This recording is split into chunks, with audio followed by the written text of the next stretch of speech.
السلام علیکم ناظرین، آپ دیکھ رہے ہیں نیوز وائز اور میں افتخار شرازی۔ آج پروگرام کی میزبان عارفہ نور صاحبہ کچھ ذاتی مصروفیات کی باعث رخصت پہ ہیں اور اس پروگرام کی میزبانی مجھ پر ہے۔ ناظرین، سب سے پہلے ہم ذکر کریں گے آج شو میں بڑی خبر کا۔ وزیر جو اقوام متحدہ کے سیکرٹری جنرل ہیں انتونیو گوتریس صاحب، جو 4 روزہ دورے پہ پاکستان میں موجود ہیں، اور انہوں نے ایک بار پھر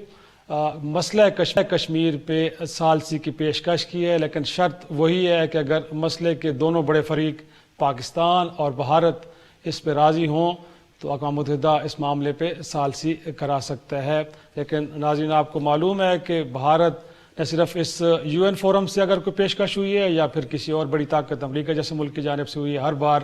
اس کی نفی کی ہے اور انکار کیا ہے۔ ساتھ میں سیکرٹری جنرل نے ذکر کیا ہے مقبوضہ کشمیر کو لے کے UN آبزرور کی کچھ 2 رپورٹس آئی ہیں، اور اس کو لے کے تشویش کا اظہار بھی کیا اور اپنے کنسرنز کا اظہار ہے وہ بھارت سے کیا گیا ہے۔ ساتھ میں عمران خان صاحب نے بھی آج ایک افغان مہاجرین کو لے کے کانفرنس ہوئی ہے، اور اس میں انہوں نے ذکر کیا ہے جہاں پہ دیگر مسائل کا، وہاں پہ عالمی برادری سے یہ بھی کہا ہے کہ مسئلہ کشمیر ایک پرانا مسئلہ ہے، اس کو حل کرنے کے لیے اپنا ایک کردار ادا کریں، اور انہوں نے افغان ایشو کے اوپر بھی پاکستان کے بھرپور کردار کو ایک طرح سے اجاگر کیا ہے، جس کے بارے میں ناظرین پیشن گوئیاں اب یہ ہو رہی ہیں کہ شاید کشمیر اب جو افغان مسئلہ ہے اس کے اوپر بڑی پیش رفت ہونے جا رہی ہے، اور کوئی پیس ایگریمنٹ ہونے جا رہا ہے اگلے ہفتوں میں امریکہ اور طالبان کے درمیان۔ اس ساری صورتحال پہ گفتگو کریں گے، اور پروگرام کے حصے میں میرے ساتھ ایک آنریبل پینل موجود ہے۔ اسٹوڈیو میں میرے ساتھ موجود ہیں ڈاکٹر رفعت حسین، آپ ماہر ہیں بین الاقوامی امور کے، بہت شکریہ سر وقت دینے کے لیے۔ اور ویڈیو لنک پہ ہمارے ساتھ کراچی سے موجود ہیں سابق سیکرٹری خارجہ نجم الدین شیخ صاحب۔ شیخ صاحب، آپ سے گفتگو کا آغاز کرتے ہیں۔ اقوام متحدہ کے سیکرٹری جنرل کا پاکستان اور پاکستان کی سرزمین پہ آ کے پیشکش کرنا کہ مسئلہ کشمیر پہ وہ ثالثی کرا سکتے ہیں، آپ کو کیا لگتا ہے کہ یہ ایک ڈپلومیٹک اچیومنٹ کے طور پہ اس کو لیا جائے، یا بس ایک سمبولک ویلیو ہے، اس سے زیادہ اس کا کوئی ہم اس کو نہیں لے سکتے؟ دیکھیے، جو انٹونیو گوتریس نے کہا وہ یہی ہے کہ وہ جو اہم چیز ہے وہ یہ کہ ابھی بھی کشمیر ایجنڈا آئٹم ہے اقوام متحدہ کے لیے، اور اس کی سیکیورٹی کونسل کی ریزولوشنز جو ہیں وہ ابھی تک لاگو ہیں۔ اب اس پہ پیش رفت انہوں نے کہا کہ پیش رفت ہو سکتی ہے، اور میں اس میں ثلاثی کا کردار ادا کر سکتا ہوں اگر دونوں دھریں یعنی دونوں ہندوستان اور پاکستان اس پہ اتفاق کریں۔ اور ان کے سٹیٹمنٹ کے بعد امیڈیٹلی ہندوستان سے ریجیکشن آ گئی، مسترد کر دیا، کہا کہ صاحب مسئلہ صرف ایک ہے، مسئلہ یہ ہے کہ پاکستان دہشت گردی کر رہا ہے، اور پاکستان مقبوضہ آزاد کشمیر جس کو وہ مقبوضہ کشمیر کہتے ہیں، اس سے ان کو نکالنے کا مسئلہ ہے، اور کوئی مسئلہ نہیں ہے۔ اور اس کے ساتھ یہ بھی کہتے ہیں، اور یہ مجھے ایک چیز نظر آتی ہے کہ ہم اگر مسئلے ہیں تو یہ ہمیں بائیلیٹرلی سیٹل کرنے ہیں ہندوستان اور پاکستان کے درمیان۔ مسئلہ یہ ہے کہ وہ ہندوستان پاکستان کے درمیان مسئلہ ہے، اس کو حل کرنا ہے، کہتے تو ہیں لیکن بات چیت سے گریز کر رہے ہیں، اور کہتے ہیں کہ صاحب چونکہ پاکستان کی طرف سے دہشت گردی ہو رہی ہے اس وجہ سے یہ بات چیت نہیں ہو سکتی۔ اب اس کے کوئی ثبوت وہ پیش نہیں کرتے، اور میرا اب یقین ہے کہ ہم نے جو اقدامات کیے ہیں اس سے واضح ہے کہ کوئی بھی ملک جو یہاں پہ اپنی سرویلنس کیپیبلٹیز رکھتا ہے، جو انٹیلیجنس کیپیبلٹیز رکھتا ہے، وہ ہندوستان کے اس چارج کو انڈورس کرنے کے لیے تیار نہیں ہے، کیونکہ پاکستان نے مجھے لگتا ہے کہ انہوں نے اقدامات کیے ہیں کہ یہاں سے کوئی ایسی چیز نہ ہو جس پہ ہندوستان انگلی اٹھا سکے، اور جس پہ ہندوستان کی انگلی اٹھتے ہی اور لوگ کہیں کہ ہاں ہندوستان درست چیز کہہ رہا ہے۔ تو اس وقت مجھے لگتا ہے کہ نکتہ چینی ہندوستان کی ہوگی، کیونکہ ہماری طرف سے کوئی ایسی چیز نہیں ہو رہی جس کی وجہ سے اس کو روکا جا سکے۔ مجھے خدشہ ہے جس کا عمران خان صاحب نے بھی ذکر کیا کہ کوئی فالس فلیگ آپریشن نہ ہو۔ میرا اپنا تو یقین ہے کہ ایک فالس فلیگ آپریشن انہوں نے پلوامہ میں کیا تھا، لیکن اس پہ میں بعد میں تفصیل میں بات کروں گا۔ ٹھیک ڈاکٹر صاحب کی طرف آتے ہیں. انفیکٹ پاکستان کے حوالے سے تو کہہ رہے ہیں کہ چیزیں بڑی پازیٹیولی آگے بڑھ رہی ہیں اور یہی وجہ ہے میرے خیال میں کہ اب دنیا میں بہرحال کشمیر کے ایشو کو ڈسکس ڈبیٹ کیا جا رہا ہے. اور پھر یہ ہے کہ یو این سیکرٹری جنرل کی جانب سے کچھ آبزرور مشنز کی رپورٹ کا بھی ذکر کرنا, تو آپ کو لگتا ہے کہ کہیں نہ کہیں کامیابیاں ضرور پاکستان کو ملی ہیں؟ جی دیکھیں, میرے خیال میں پاکستان کے لیے بہت بڑی کامیابی ہے کہ یو این کے جنرل سیکرٹری پاکستان تشریف لائے ہیں, اور اس سے پہلے وہ U N H C R کے مشن کو بھی ہیڈ کر چکے ہیں. تو پاکستان ان کا آنا جو ہے وہ اس نئے رول کے اندر وہ بہت ہی اہم ہے, اور اس حوالے سے انہوں نے جو گفتگو کی ہے اس کے اندر میرے خیال میں جو پازیٹیو پہلو پاکستان کے لیے ہے کہ انہوں نے اس موقف کو ماننے سے انکار کر دیا ہے جو کہ ہندوستان کا موقف ہے کہ کشمیر کا مسئلہ ان کا داخلی معاملہ ہے, اور اس میں کسی قسم کی بھی وہ یو این کی طرف سے یا کسی بھی اور طاقت کی طرف سے وہ مداخلت برداشت نہیں کریں گے. اور اس حوالے سے اٹ فالز ان لائن کے جیسے نجم الدین شیخ صاحب نے کہا کہ ان کی طرف سے وہ جو ثالثی کی پیشکش ہے اس کا بھی. لیکن میرے خیال میں دوسرا جو پاکستان کے لیے ایک کنسرن کی بات ہے کہ جہاں تک یو این کے سیکرٹری جنرل جو ہے وہ اپنی ثالثی کی کوششوں کا ذکر کر رہے ہیں, انہوں نے کہا کہ جب وہ دونوں پارٹیز اس پہ اتفاق کریں تو اگر وہ تو مسئلہ تو یہی ہے کشمیر کے مسئلے کے اندر پاکستان بات چیت کا راستہ اختیار کرنا چاہتا ہے اور ہندوستان جو ہے وہ بات چیت سے انکار کر رہا ہے. تو اس قسم کے ڈیڈ لاک کو, اس امپاس کو توڑنے کے لیے میرے خیال میں وہ یو این کو از خود نوٹس لینا چاہیے, خاص طور پہ جب ان کا جو استدلال ہے جو کہ صحیح استدلال ہے کہ کشمیر کا مسئلہ جو ہے وہ تصفیہ طلب ہے, اور اس کے حوالے سے جتنی بھی کوشش جو ہے وہ یو این کی طرف سے کی جا رہی ہے بھارت اس کا مثبت جواب نہیں دے رہا. اور دوسری بات جو میرے خیال میں بڑی اہم ہے وہ انہوں نے پاکستان کی انسداد دہشت گردی کے حوالے سے کوششوں کو بہت زیادہ سراہا ہے, اور میرے خیال میں ہندوستان کو یہ بات بھی کسی صورت میں قابل قبول نہیں ہے کہ جب ایف اے ٹی ایف کی میٹنگ ہونے والی ہے اور ہندوستان جو ہے وہ پاکستان کو پھر بھی اسی دہشت گردی کا راہ لاپ رہا ہے. تو میرے خیال میں اس کے اوپر جو یو این کے سیکرٹری جنرل نے کہا وہ پاکستان کے کردار کی بھی تعریف کی ہے, پاکستان کی کوششوں کو سراہا ہے, اور پھر انہوں نے کہا کہ پاکستان ریسپانسبل کنٹری اور اس کی جو تقلید ہے وہ تمام باقی ممالک کو بھی کرنی چاہیے. تو وہ پاکستان کا امیج جو ہے میرے خیال میں اس وزٹ کے نتیجے میں بہت اچھا ابھر کے سامنے آیا. یقیناً اس میں کوئی شک نہیں. چھوٹا سا بریک لیتے ہیں. بریک کے افغانستان میں کیا واقعی ایک پائیدار امن کی راہ ہموار ہونے جا رہی ہے؟ چھوٹی سی بریک کے بعد ڈسکس کریں گے.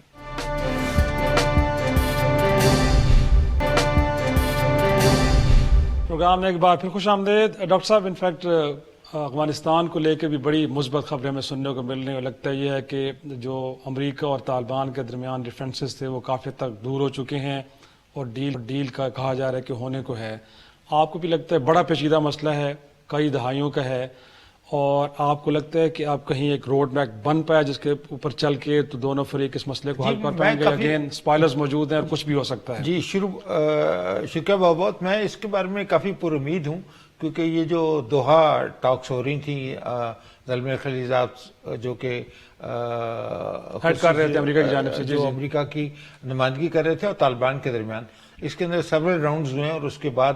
خاص طور پہ ہمیں یہ خبر ملی کہ اب یہ ہے ایک ریڈکشن ان وائلنس کے حوالے سے ایک اگریمنٹ جو ہے وہ ہو رہا ہے. اور ٹائم میگزین نے یہ کہا کہ اس کے کچھ سیکرٹ انیکسز بھی ہیں جس کی توثیق ابھی تک نہیں ہو سکی. تو دیکھنا یہ ہے کہ کیا اس کے اندر انہوں نے کہا جی کہ طالبان اس بات پہ مان گئے ہیں کہ تقریباً 8,600 کے قریب پاکستان جو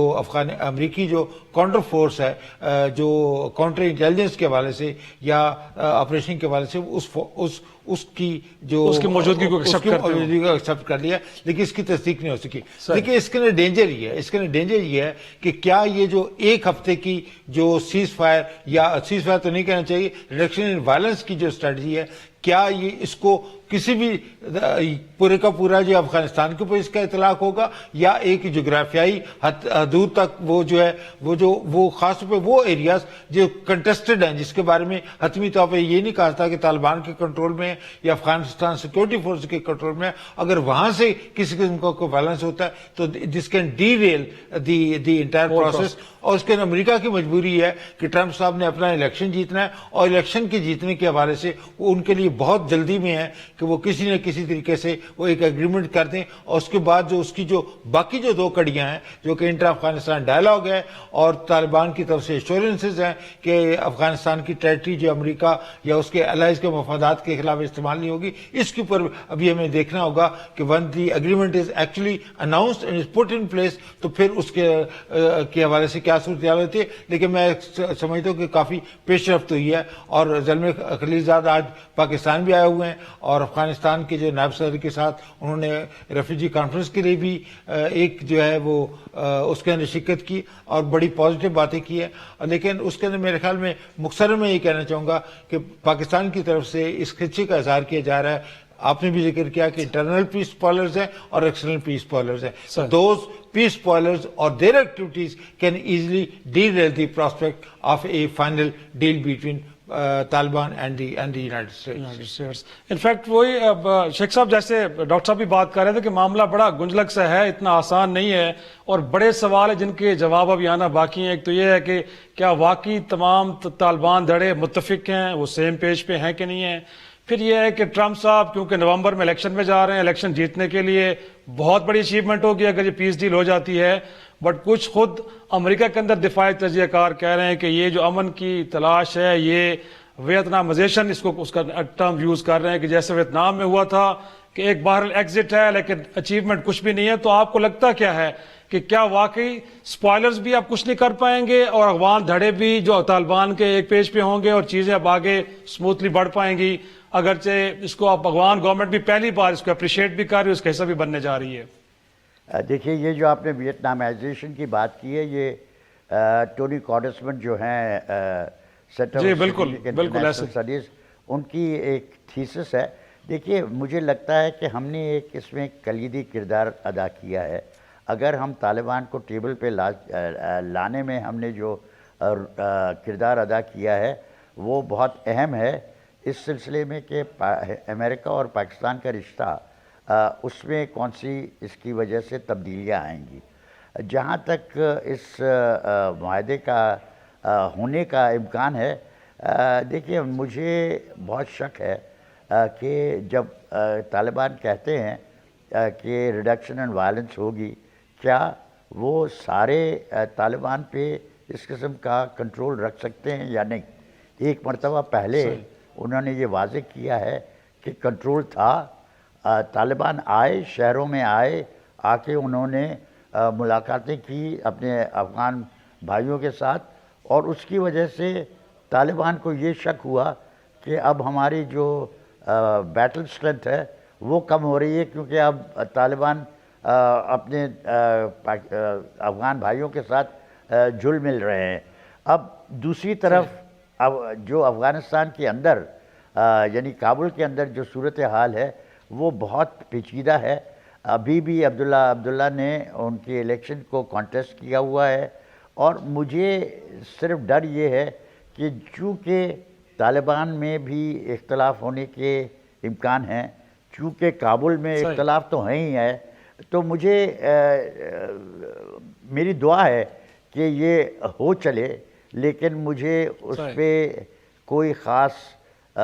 توقع نہیں ہے کہ یہ ہوگا جیسے پلان کیا جا رہا ہے, جیسے منصوبہ بندی کی جا رہی ہے. لیکن اہم پہلو ہماری طرف سے یہ ہے کہ ہم نے اپنی پوری کوشش کی ہے, اور اس کوشش کی وجہ کو سہارا گیا ہے امریکہ میں, اور ٹرمپ کا جو رشتہ ہے ہمارے ساتھ, اور میں اس پہ فوکس رکھ رہا ہوں کہ ٹرمپ کے ساتھ انتظامیہ میں اور بھی سوالات اٹھیں گے, لیکن ٹرمپ کے ساتھ ہمارا ایک خاص رشتہ بن رہا ہے. صحیح ہے ڈاکٹر صاحب, آپ کے کنکلوڈنگ ریمارکس چاہوں گا. انفیکٹ آج بھی افغان نائب صدر بھی یہاں پہ موجود تھے, اور یہاں پہ یہ کہا جانا ہے کہ ابھی بھی یہاں سے جو مہاجرین ہیں وہاں سے لوگوں کو وہاں بھیجا جا رہا ہے, سینچوریز موجود ہیں. تو یہ اس طرح کی گفتگو کرنا, اور ایک طرف پھر پاکستان اپنی طرف سے باہر ایک پازیٹیو رول پلے کرنے جا رہا ہے. پاکستان کی تمام کوششوں کے باوجود بھی ابھی ایک ایلیمنٹ آف ڈسٹرسٹ ہے گورنمنٹ ان کابل, جس کا آج اظہار ان کے نائب صدر نے اپنے ان کلمات کے حوالے سے کہا, جو کہ میرے خیال میں اس کی